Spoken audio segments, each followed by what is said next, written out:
Hello everyone and welcome back to my channel, and in this video we're going to be talking about Daniel chapter 1 and the importance of integrity in our lives. But hey, if this is your first time here, my name is Tim and I'm a pastor here in New Jersey, and the whole vision behind my channel is to help grow your faith one video at a time. And so if that's something that appeals to you, please support this channel by hitting that subscribe button. And with that said, let's get into it. Now, the reason why integrity is so important for you and for me is because God is a God of truth and He is always faithful in His character. And as we follow God, we are also called to be truthful and we are called to be people of integrity. And so who we are in private should also match with who we are in public. Now, in today's Bible story, we're going to be learning about the life of Daniel. Now, you probably heard about Daniel and how he was thrown into the lion's den, but today's Bible story actually happened when he was a lot younger. Now, there was a king named Nebuchadnezzar, and he came from the nation of Babylon,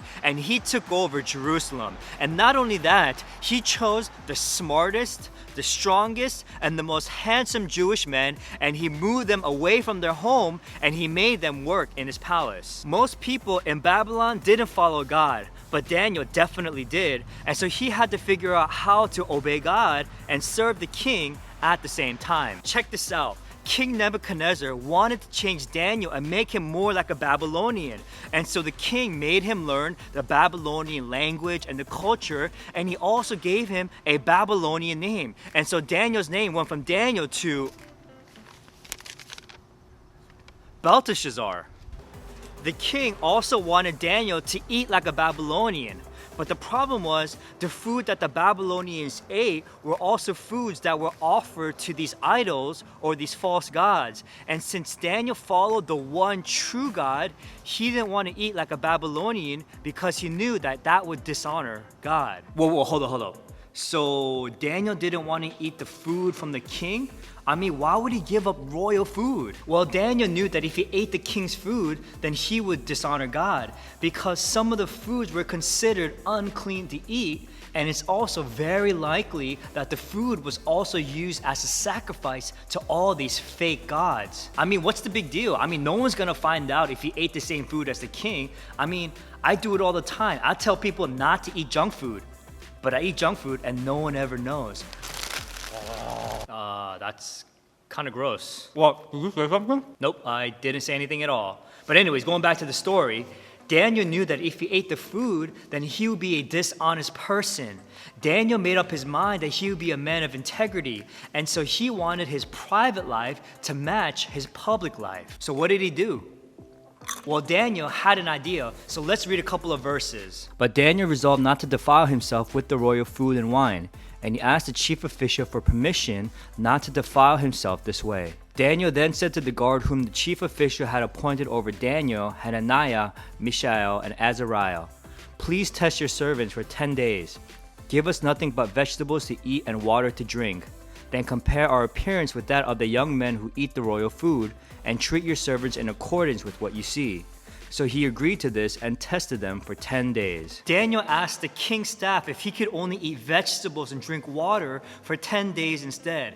Now, this was a big risk, because how can Daniel become strong and healthy like all the other young men by simply eating vegetables? But after 10 days, Daniel actually looked a lot healthier and even stronger than all the other young men. And because Daniel looked healthier and stronger than all the other men, Daniel was allowed to keep eating vegetables and only water instead. And so Daniel still honored God. And that's not all. God gave Daniel all this wisdom and all this knowledge to the point where he could even interpret dreams.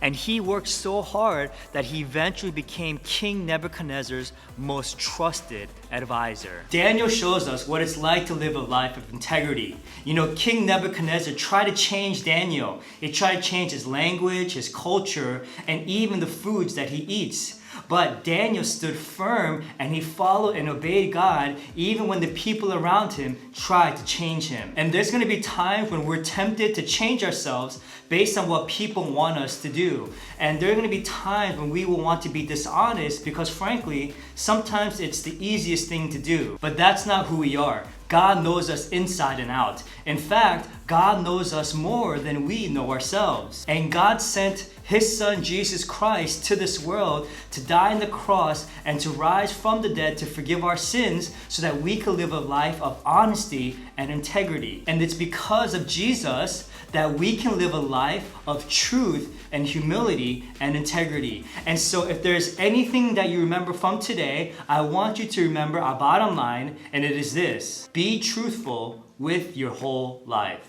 And so with that said, Pastor Tim out. Oh, shit. Oh, wow. That was a crazy ride.